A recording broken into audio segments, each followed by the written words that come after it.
বছরে দুইটা ঈদ। তো যারা রিচ ফ্যামিলি আছে তারা প্রত্যেকটা ঈদে হয়তো বা শপিং করে।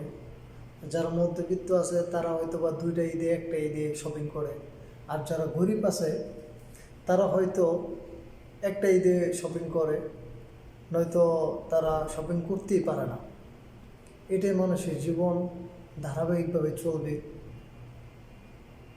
শ্রেণী তফাৎ অনুযায়ী এরকমভাবে চলতেই থাকবে।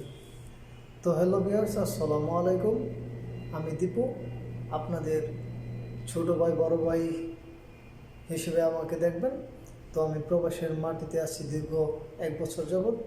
তো আসলে প্রবাসের মাটিতে প্রবাসীদের ঈদ কেমন কাটে বা কেমন হয়, আমি গত ঈদে যেরকম আমার সাথী ভাইদেরকে দেখেছি যারা 2-4 বছর 5-6 বছর যাবৎ এই প্রবাসের মাটিতে আছে। তো আলহামদুলিল্লাহ ফ্যামিলির জন্য তাদের একটা বড় উৎসর্গ থাকে, যে কারণে প্রবাসী মাটিতে যারা আছে তাদের ঈদটা আসলে সাদামাটাই হয়। যাদের বাবা ভাই আছে এই প্রবাসী মাটিতে তারাই ভালো জানবে। তো এই প্রবাসী মাটিতে আসলে এসে যে অভিজ্ঞতাটা আমার হলো, আমি নিজে এই দেশে থাকতে ঈদ আসলে অবশ্যই আমি কনফার্ম আমার ঈদের শপিং করতে হবে, আমার ঈদের জামা কাপড় কিনতে হবে। এটাই ছিল আমার ঈদ আসার আগে একটা প্ল্যানিং থাকতো, যে কোনোভাবে যে কোনো উসিলায় আমি কিনতাম। তো যাই হোক, এই বিদেশি মাটিতে বা প্রবাসী মাটিতে আইসা এখন বুঝলাম আসলে দেশ থেকে যেই জামা কাপড় আমি নিয়ে আসছি সেই জামা কাপড় এখন ব্যাগে আছে।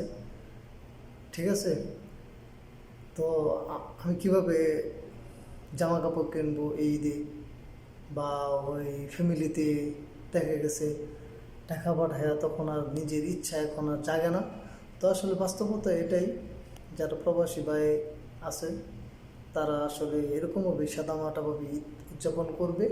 তো সবার জন্য অভিনন্দন, আন্তরিকভাবে সবাই ভালো থাকবেন, সুস্থ থাকবেন, আমার জন্য দোয়া করবেন।